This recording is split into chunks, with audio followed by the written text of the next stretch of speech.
Vous en avez assez de courir sans cesse après le temps?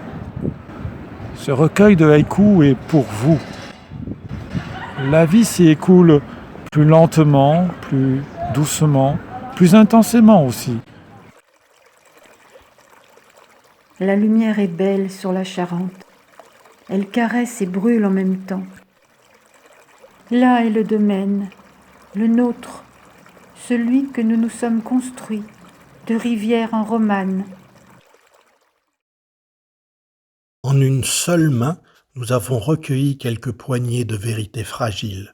Comme un reflet sur la rivière ou la forme d'un nuage du grand large, nous avons tenu bon des plaisirs, aussi volatiles qu'un pétale d'iris d'eau, un parfum de chanterelle ou la lueur de l'aube sur une cruche de terre. En un baiser, nous avons enraciné nos promesses comme des silènes au cœur du roc. Nous avons ancré les saisons au bonheur de nos marches et convaincu les choses de nous aimer ensemble. Il y avait eu la vie, à fleur de peau, ces milliers d'instants fragiles et si précieux que je retrouvais intacts dans tous les petits recueils de haïkus que nous adressions à nos amis en guise de carte de vœux. Ces mots pour vous, mes fragiles, mes généreux amis, qui vont, qui foncent sur un fil d'araignée, sur un rêve de papillon, quelques heures, quelques instants à vos côtés, ont suffi parfois à engranger pour les hivers de la vie une confiance irréductible dans le bonheur d'aller.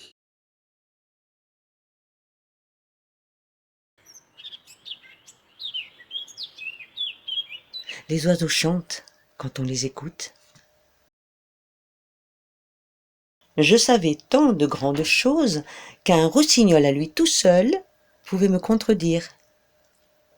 Le chemin passe entre le bruit de l'eau et le chant du coucou. Demain, dans l'arbre que je plante, des oiseaux chanteront.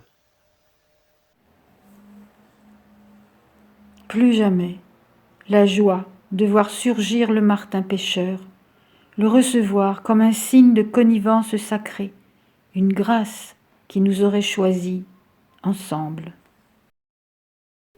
Jean-Hugues semble encore nous parler, et l'amour n'en finit pas de fredonner sa chanson. Vivre sans toi, c'est te chercher partout où tu n'es plus. C'est une étrange expérience que d'écrire pour rejoindre celui qui vous a quitté. Quelque chose en moi se transforme, et curieusement, celui que je cherchais à faire revivre devient celui qui me redonnait la vie.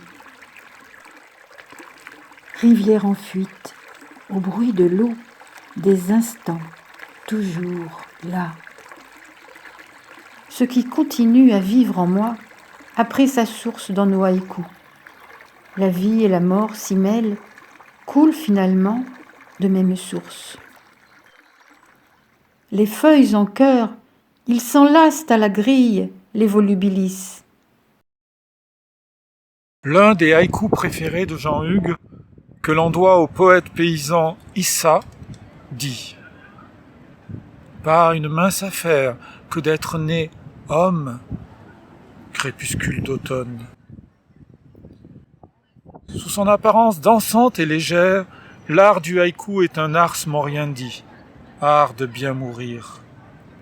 Mais, nous le rappellent Jean-Hugues et Françoise, c'est aussi et surtout un art de vivre, un appel à la jubilation d'exister dans toute son audace et son intensité, une ode au plus beau et au plus difficile des métiers, celui d'être humain.